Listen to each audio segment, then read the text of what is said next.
Bem, pessoal, vou aproveitar aqui a oportunidade, já que a gente vai amanhã para Bedford para conhecer a vida e a obra de John Bunyan, que John Bunyan foi enquanto criança, muito traquino, como a gente chama lá no Brasil, rebelde,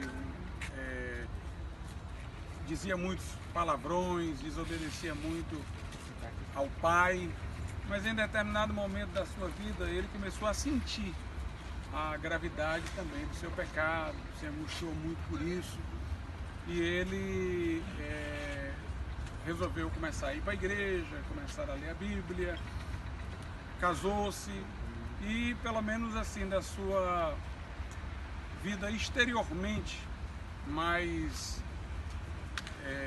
digamos assim, depravada, ele saiu, passou a ser um bom pai de família, um homem, um bom esposo, um homem que ia à igreja, mas ainda não sentia a segurança da sua salvação. Durante a Guerra Civil Inglesa, quando o parlamento e o rei se desentenderam, e a partir de um determinado momento, inclusive, foi Oliver Cromwell quem começou a liderar o exército do parlamento contra o rei Carlos I, o John Bunyan lutou nessa guerra. Dizia ele até que lutou porque ele buscava até uma causa para a vida dele e considerava a causa do parlamento, que era a causa também ligada ao puritanismo, como sendo uma causa justa. E ele, por outro lado, sentia-se extremamente constrangido de ferir alguém. Várias vezes ele foi repreendido porque hesitou em atirar, né? Sentiu que era uma coisa, digamos assim, grotesca tirar a vida do ser humano. E uma vez, durante a guerra, ele estava com um colega e recebeu ordem para ir para uma determinada direção. E o colega disse, não, deixa que eu vou. E o colega foi alvejado. Isso também o angustiou profundamente, né? Porque é como se aquela pessoa tivesse morrido quando ele era para ter morrido. E mais uma vez vinha a pergunta dele, e se eu morrer, para onde eu vou? O que será de mim? Uma vez, entretanto, ele viu algumas mulheres muito alegres falando de Jesus, e ele olhou para aquelas mulheres e disse, eu não tenho essa paz, eu não posso falar de Jesus com essa experiência que elas têm, com essa proximidade. E as mulheres o evangelizaram e o conduziram a uma experiência mais profunda e pessoal com Deus, e aí ele encontrou salvação para a sua alma. Ele tornou-se, então, um pregador. Foi para a Igreja Batista, tornou-se um batista, tornou-se também um pregador, e naquele tempo os batistas, eles dirigiam-se às pessoas mais simples, né? Alcançavam o público mais pobre, pessoas de trabalhos manuais. O próprio John Bunyan, ele era não sei como é que dá a expressão, um funileiro, vendia panelas, essas coisas que são feitas com ferro e tudo mais. E ele começou a pregar para essa comunidade. No primeiro momento pôde pregar até mais livremente, mas quando houve a restauração da monarquia, como uma forma de revanche contra a época em que os puritanos fizeram oposição ao rei, inclusive o rei Carlos I foi decapitado e passou a haver uma república, um governo parlamentar muito, digamos assim, instável até, porque era o período revolucionário. Então, e depois a monarquia foi restaurada, e Carlos II, o filho de Carlos I, que estava na França, reocupou o trono, e muito por causa da interferência dos escoceses, dos presbiterianos. E quando ele voltou ao trono, foi até um tiro no pé para os presbiterianos. Ele foi muito autoritário e estabeleceu que somente o culto anglicano era permitido. Então John Bunyan foi preso. Ele foi preso mais de uma vez, depois foi solto, foi preso de novo. No final passou a vida quase toda na prisão.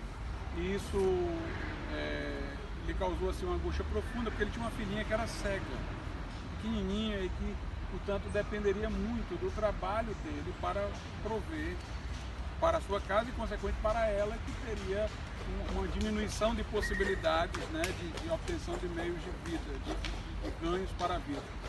E ela sempre o visitava na prisão, ele sentia uma profunda angústia quando se despedia dela.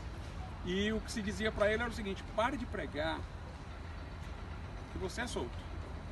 Era uma coisa aparentemente bem simples, mas ele dizia: se me soltarem, eu prego de novo. Eu vou pregar de novo. Preferiu viver todo o restante da sua vida preso do que sair. Era um homem assim tão manso, tão, como diz a Bíblia, simples como as pombas.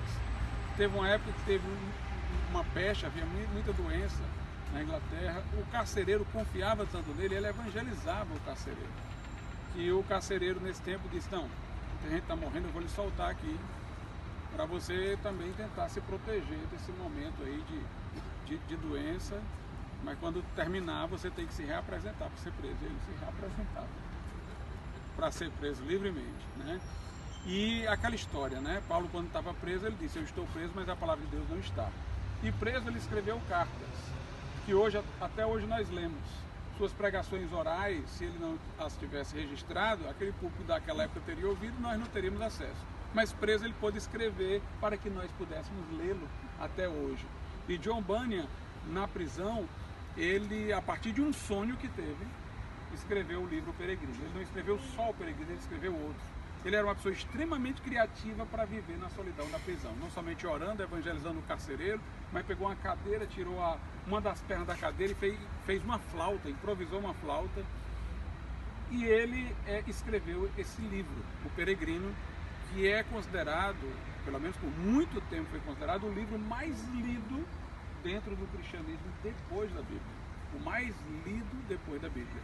Foi um livro que influenciou muito C.S. Lewis, tanto que C.S. Lewis tem uma obra retratando o seu próprio trajeto de conversão em linguagem metafórica, como se fosse um novo livro do Peregrino, sendo que agora em referência à vida dele.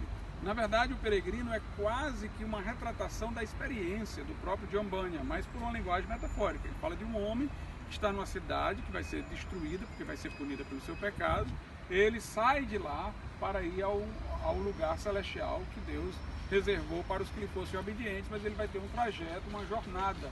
Ele fala para a sua família não recebe, não aceita, né? Ele fala para os seus vizinhos, mas os vizinhos também não dizem que ele é um louco.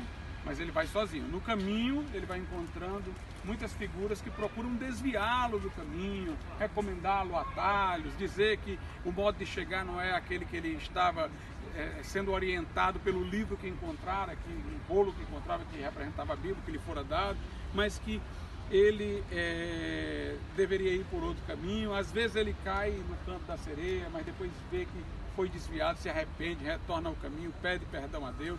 Ele carrega um fardo nas costas que representa o seu pecado, até que no meio do caminho ele tem uma visão da cruz, que o fardo cai, indicando que a partir dali ele foi convertido. Aí disse para ele que a partir dali ele não vai ser chamado mais de peregrino, mas de cristão. Lhe é dado uma armadura para enfrentar os adversários no meio do caminho. Ele luta com Apolion, que seria Satanás.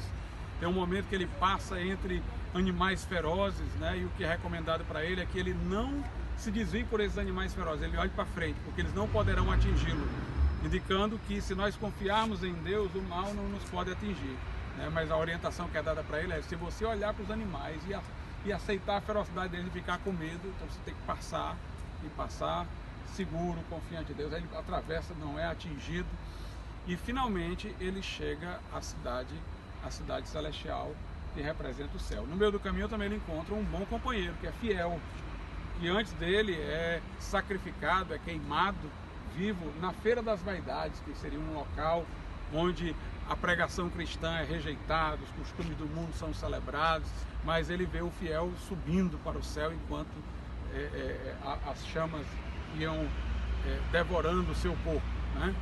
Depois John Bunyan escreveu um outro livro chamado de Cristiana, que às vezes é traduzido com o nome de A Peregrina, que seria a esposa dele, que se arrepende de não o ter acompanhado, pega os filhos e resolve também sair, sendo que ele já chegou. Aí passa a ser a peregrinação dela em direção ao céu e consequentemente para encontrar-se com John Bunyan, né, no céu. Ele escreveu vários livros com essa linguagem metafórica. Ele tem visões do céu e do inferno, tem a Guerra Santa, que o nome não é esse, é um nome bem longo, mas traduzido em português por essa expressão mais condensada, são livros alegóricos, procurando retratar a experiência do cristão. Então nós temos aqui um homem fervoroso que fez do tempo em que viveu em prisão um tempo muito fértil para a sua vida. Até hoje nós estamos lendo o seu livro, é o mais lido depois da Bíblia, e o livro não existiria, provavelmente, se ele não tivesse sido preso, onde ele teve o tempo para pensar, inclusive teve um sonho que o levou a escrever, né, o início desse livro, né? Então, um homem profundamente fervoroso na pregação e desejoso de difundir o reino de Deus. Nós estamos aqui diante do túmulo, então, dessa figura importante, desse pregador batista importante da história, que foi John Bunyan. Muito bom. O ônibus já está esperando aqui. Obrigada.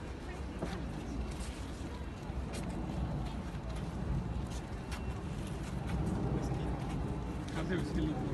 Ele quer comida, Ele quer comida.